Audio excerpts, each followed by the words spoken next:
কথা কবি তোর জিব্বাটা কাইটটা কুত্তা দিয়া খাওয়ামু। এই একটা কথা কান খুলে শুনে রাখ, প্রবাসীর বউদের কি মনে করস কি রাস্তার পতিতা? তোর ঘরে কি মা বোন নাই? নিজের বউ বউ, অন্যের বউ নষ্টা। নিজের বোনের বোন মনে করস, অন্যের বোনের বোন ভাবস না। শুনে রাখ, প্রবাসীর বউরা হইছে দুনিয়ার সবচেয়ে কষ্টের বউ। প্রবাসীর বউদের জীবন হইছে সবচেয়ে একাকিত্বের জীবন। জানোস, দিন শেষে যখন খাইতে যাই স্বামীর পাশে পাই না। এই যে বাজার করার জন্য মহিলা মানুষ হয়ে প্রত্যেকটা দিন রাস্তায় এসে দাঁড়াই থাকি কয়টা বাজারের জন্য। কেউ বাজার করে না দিলে খাই, নাইলে না খায় ঘুমাই।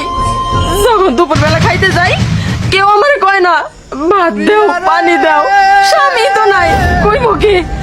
দিন শেষে রাইতে যখন বিছানায় ঘুমাইতে যাই এই মাথাটা রাখার জন্য স্বামী শক্ত মস্ত বাহুটা পাই না, একা একাই ঘুমাই। আর তোদের মতো কিছু নষ্ট পুরুষরা এই প্রবাসী বউদের খারাপ বানায়।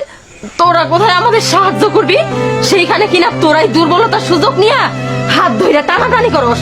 আর যদি আমার জায়গায় তোর বোন হইতো প্রবাসীর বউ, তুই কি পারতি তোর বোনের সেই হাত ধইরা রুমে নিয়ে যাইতে? পারতি? পারতি না। ভুইলা যাস কেন? আমাদের মতো প্রবাসীর স্বামীদের টাকায় এই দেশটা চলে। ভাবি ভাবি আমার ভুল হয়ে গেছে, আমার মাফ করে দেন। আমি বুঝতে পারিনি, আমি চরম ভুল করে ফেলাচ্ছিলাম। ভাবি আমার মাফ করে দেন, আগে তো সব ধরে দেবো। তারপর আপনি এই সব তার বললেন না, আর আমরা লজ্জা দেন না, আর আমরা লজ্জা দেন না। আল্লাহ আমাকে এমন একটা জীবন কেন দিছ?